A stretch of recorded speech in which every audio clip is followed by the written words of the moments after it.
nous nous approchons de la fin février. Dans la Rome antique, fin février, c'était la fin de l'année. Et depuis Jules César, tous les 4 ans, après le 28 février, on ajoute un jour, le 29 février. Pourquoi ? Parce que le temps que nous mettons pour parcourir notre orbite n'est pas 365 jours, mais 365 jours plus un quart de jour. La Terre arrive à la fin de la journée du 28 février, ici. Il lui manque le quart d'un jour pour boucler l'année. La Terre continue sa course, et comme elle a commencé ce nouveau périple avec un décalage d'un quart de jour, au bout d'un an, quand elle revient au 28 février, il lui manque 2 quarts de jour, une demi-journée. Un an après, 3 quarts de jour, et à la 4e année, 4 quarts, un jour entier manque. Tous les 4 ans, pour boucher le trou entre le rythme journalier de la Terre et son périple annuel, on insère ce fameux 29 février. Tous les 4 ans, on a donc une année de 366 jours, une année bissextile qui a 2 6, 366, pour éviter que notre calendrier se décale d'année en année.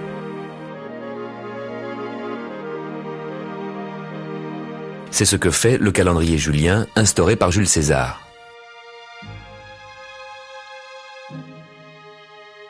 Si on ne rajoutait pas ce 29 février, tous les 4 ans, le mois de mars commencerait un jour plus tôt. Au bout d'un siècle, on aurait déjà un mois de décalage entre le calendrier et les vraies saisons. On fêterait Pâques en plein hiver et Noël à la Toussaint, et la pagaille augmenterait de siècle en siècle. Merci Jules César. Mais en fait, ce 29 février rajouté ne règle pas tout. Malheureusement, dans le calendrier julien, en rajoutant le 29 février, on rajoutait 38 minutes de trop. À la fin du XVIe siècle, on avait accumulé 10 jours de trop.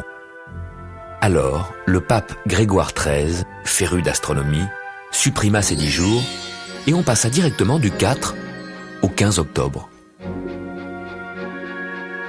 Pour éviter que le même décalage recommence, on décida de ne pas ajouter de jours bissextiles aux années de fin de siècle, en 1700, 1800 et 1900. Par contre, on conserva ce jour tous les 400 ans. On aura donc bien notre 29 février en l'an 2000.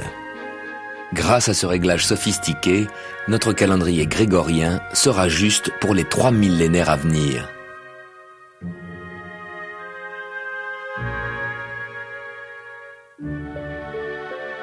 Mais dans les pays de religion orthodoxe, comme la Grèce et la Russie, on garda le calendrier julien. Ceci explique que la Pâque grecque soit fêtée 13 jours plus tard. La Noël russe également. Mais pourquoi 13 jours, alors que le pape Grégoire n'en a supprimé que 10 ? Depuis l'intervention du pape Grégoire jusqu'à aujourd'hui, le calendrier julien, non corrigé, s'est décalé de 3 jours supplémentaires. Au total, 13 jours de retard.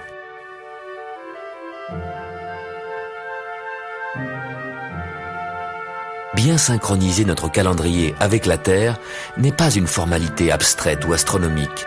C'est le lien entre l'univers et le rythme de nos saisons, tels que nous les vivons.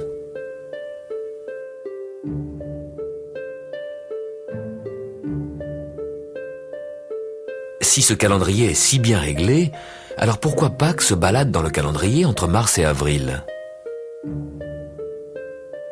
La date de Pâques ne dépend pas que du soleil, mais aussi de la lune. Pâques a lieu le dimanche qui suit la première pleine lune du printemps. Il existe aussi des calendriers lunaires, comme celui de l'islam. La fin du ramadan, la période de jeûne, est annoncée par le premier croissant, le lendemain de la nouvelle lune. Synchroniser les cycles de la lune et du soleil est très difficile. Depuis que les hommes essaient de mesurer le temps et de se faire des calendriers, ils se sont débattus avec ce problème. Le plus ancien calendrier que nous connaissons, c'est le temple préhistorique de Stonehenge, en Angleterre.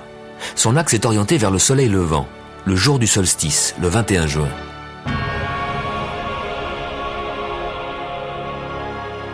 Mais pour marquer la lune, il fallait un éventail d'axes compliqués, parce que les mêmes positions ne se répètent que tous les 18 ans.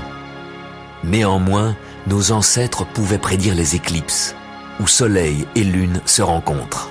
Ils avaient déjà la science de combiner le calendrier solaire et le calendrier lunaire.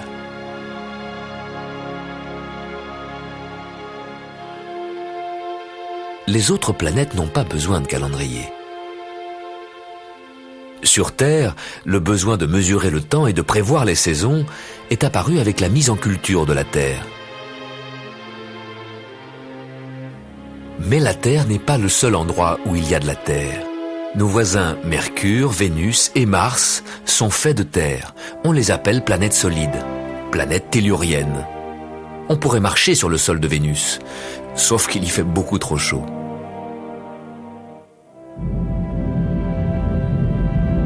Un jour, certainement, nous marcherons sur le sol rocailleux de Mars. Nous ne marcherons jamais sur Saturne, ni Jupiter.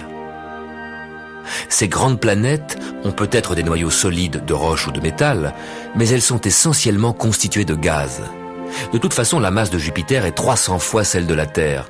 Sa force de gravitation nous écraserait sur le champ. Même chose sur Saturne qui fait 100 fois la masse de la Terre.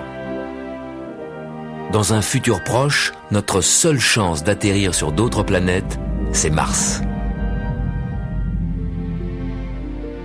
Mais d'abord, prenons bien soin de la Terre. C'est le seul endroit dans le système solaire où nous pouvons vivre.